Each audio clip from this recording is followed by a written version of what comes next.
Hey folks, Jim Jacobus. Welcome to the very first ever Take 5.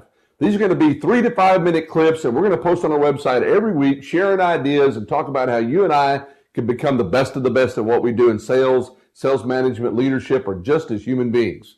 This week we're going to talk about 2 important core messages you'll hear through all of our programs.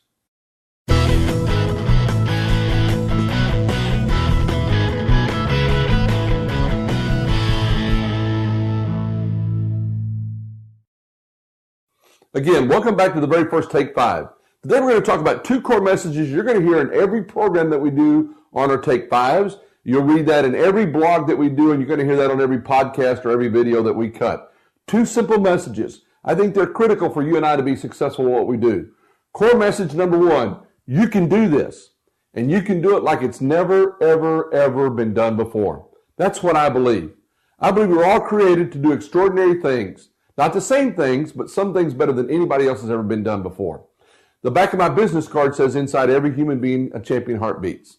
That's a core value I hold, and it's a core value that our company holds. And that's what we believe about you, that you're created extraordinary with the ability to do whatever you choose to in life if we're willing to put our minds and our hearts to it.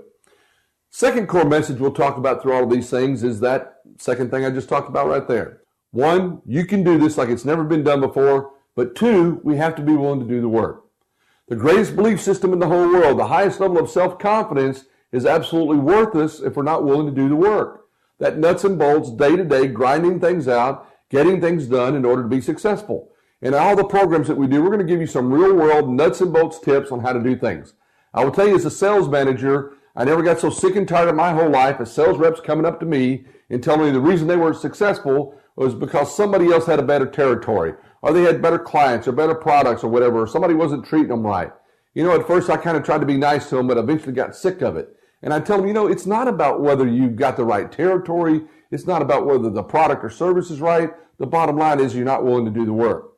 If we're going to be successful, we've got to be willing to do those things that successful people do. One of the old adages that we've shared for years is this: the difference between winners and losers is that winners pay a price that losers won't pay. It's not about being the brightest or the fastest or the smartest or anything like that. It's being willing to do things other people won't do. And we're going to share those kinds of ideas with you. So today, as we wrap up the very first ever Take 5, I'm going to ask you a couple of questions. What do you believe about yourself? Do you see yourself as a winner, somebody average, or do you see somebody that's destined to fail at whatever you choose to do? I see you as a winner. Second question is this: how do you see yourself when it comes to work ethic? Are you after it 24/7, 365, doing whatever it takes to be successful, or are you doing whatever has to be done just to get by? The best of the best are the ones that do the work. So throughout all the Take 5s, we're going to challenge you to believe in yourself, and we're going to encourage you to do that because I believe in you. And the second thing we're going to do is we're going to give you some real-world tools. So between now and next week's Take 5, think about these 2 things. 1, how do you feel about yourself? Do you see yourself as a winner? And 2, have you been willing to do the work? My name is Jim Jacobus. Thank you for joining us on this very first Take 5. I'll see you next week.